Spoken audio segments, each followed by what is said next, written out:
This used to be me. If you can believe it, yeah, that's me. And back then, my style of learning wasn't valued like it is now. I wasn't crushing in lecture classes. I was learning by doing. And I wasn't a math whiz. I was problem solving in real time and exploring the world by being curious. See, I grew up at a time where a career in the trades was a consequence of not excelling at academia. But now, so many years later, we understand that there are so many different types of people around the world, different ways to learn, and different expressions of intelligence. And that's exactly what this series is about. And it's also why my buddy Jimmy was the perfect person to kick off this series with. To call Jimmy Diresta a maker is an understatement. Walking into his world, I was instantly struck with the thought that if he can get his hands on it, he could probably learn how to make it. Jimmy's had a long career in both media and entertainment through NBC, Netflix, and his own YouTube channel, but one of his personal missions is to empower the next generation of DIYers. I traveled up to his workshop to talk about all of this and the impact of teaching people through practical application. Jimmy. Cool. Thanks for coming out. Hey, dude, thank you for having us. Yeah, of course. I want to just start in the beginning, if you wouldn't mind. Everything around here didn't happen overnight, so. Long collection. Yeah, like where do you think this whole journey began for you? Definitely, and this isn't simply because it's the name of the series, but simply because of my father.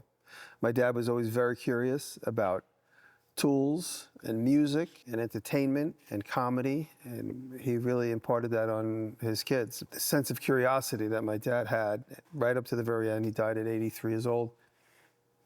It's incredible. That's really where this whole environment started. But the way you started getting more into teaching other people how to do it is you actually have a teaching background. I do, yeah. I graduated the School of Visual Arts. A couple of years after that, one of my teachers, who was a big mentor to me, asked me if I would come back and teach his freshmen. He reached back to me and said, hey, since you're so good with your hands, because I'd just been a natural, plus I spent my whole childhood just being curious and playing because of my dad. Mm-hmm.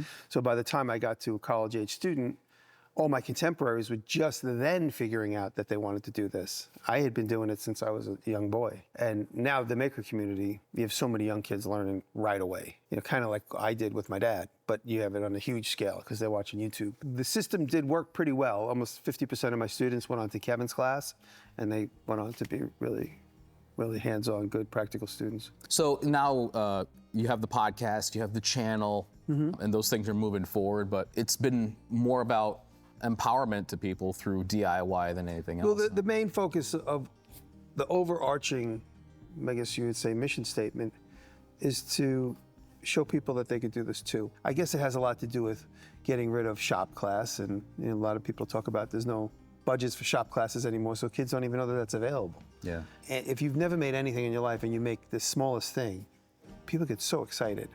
And because of what I've done and my contemporaries on YouTube and my podcast mates, when we show that we could do it, and then people try it in a little bit of a way, my personal mantra is it doesn't have to be perfect. Just do something.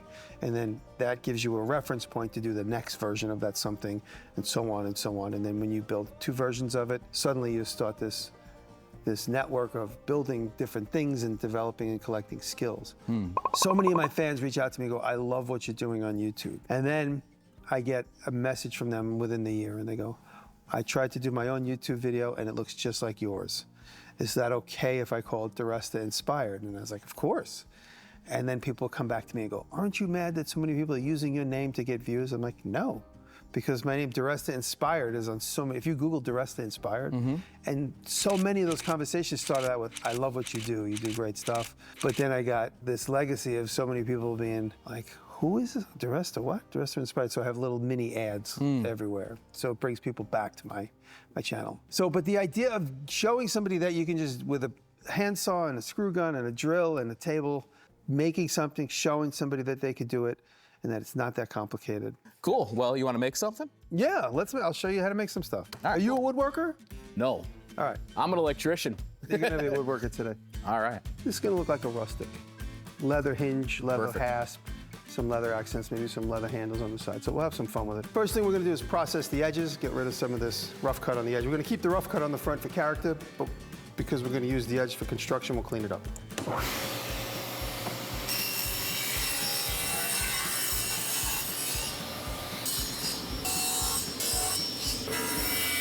Now we'll go over to the chop saw to cut everything to the length. I like this little guy. That's cool.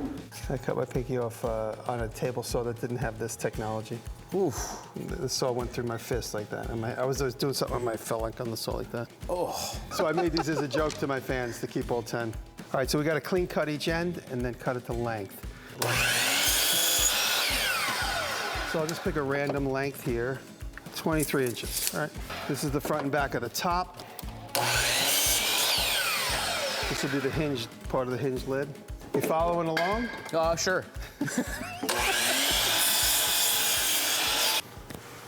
Now, there's a million ways to make a box. You can make it complicated, you can make it simple. And even though you guys might not see the vision yet, this happens to be a simple box. You'll see in a minute. So we'll assemble this and then we'll know how big our bottom and our top should be. This is all rough cut lumber that I'm using in the barn back there. Yeah. So you'll notice some of the wood still feels wet. I'm gonna cut these so they're already to length. So when we plank them up, we just go right to the nailing in. And we'll rip these and split them in half so they won't be so heavy. So I'm gonna make them as wide as I can so that when I push them through here, the blade's gonna go through in one pass. Another trick my dad taught me. Keep your finger on that, you're gonna run a bead of glue like that. Did we get lucky or is it gonna be too short? I don't know, man, it's close. Oh, I planned that. What do you think? Now we'll take, this leather is so thick, it's easiest to cut out on the bandsaw. So we'll cut out 2 hinges for the back, some handles for the side, hasp for the front. I'll improvise that at the bandsaw. Okay. It's that bandsaw? No, I got one with a little blade on it. Okay. What kind of leather are you using here? This is really thick cowhide. I would use this more for a furniture seat. This isn't really for the bags that I've been making. It's way too thick. Yeah. So I'd use this for like a sling in a chair or something, or just hardware like I'm doing now. Yeah. This is probably like 12, 13 ounce, heavy duty. See this? I don't like the way that looks. I'm giving the hinges a colonial feel. Scallops. The scallop corners. Nice. And this leather doesn't bend extremely well, so we're going to do a little relief cut down the middle. Oh, okay. Probably do that on the sander. I'll show you how we do that.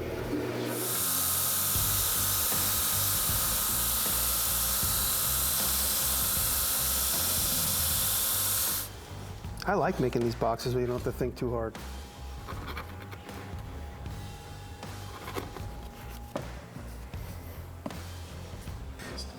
This is what you would use for bookbinding.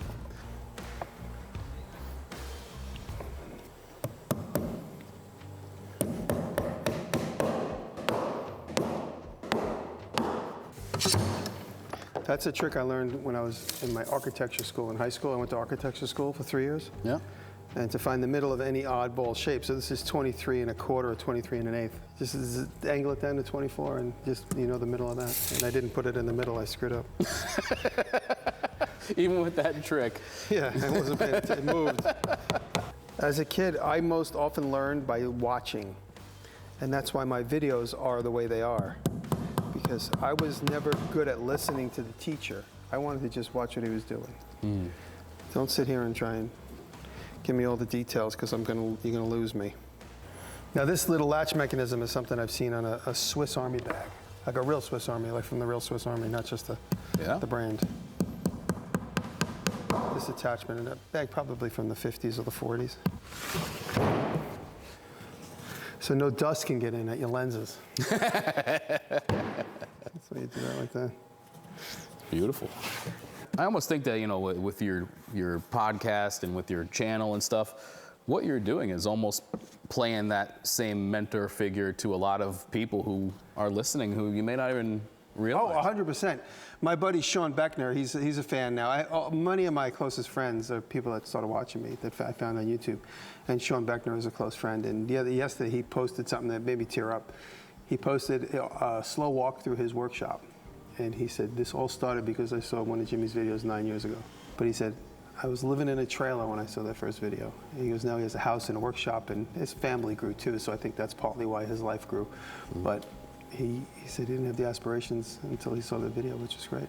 You just never know how far the echoes are gonna go and who they might influence, and maybe the people who don't even reach out and tell you about it. No, which is a lot. Yeah. You know, I bump into people all the time at Home Depot or Lowe's or just out and about, airports, and they're like, oh my God, it's because of you that I own a lathe, or it's because of you that I own a table saw. And sometimes the wife's there and she's like, thanks. I'm sorry. So there we go. Yeah, buddy. Did you learn something? I did. You gonna make a box? Try. That's a no. I'll try. Kidding.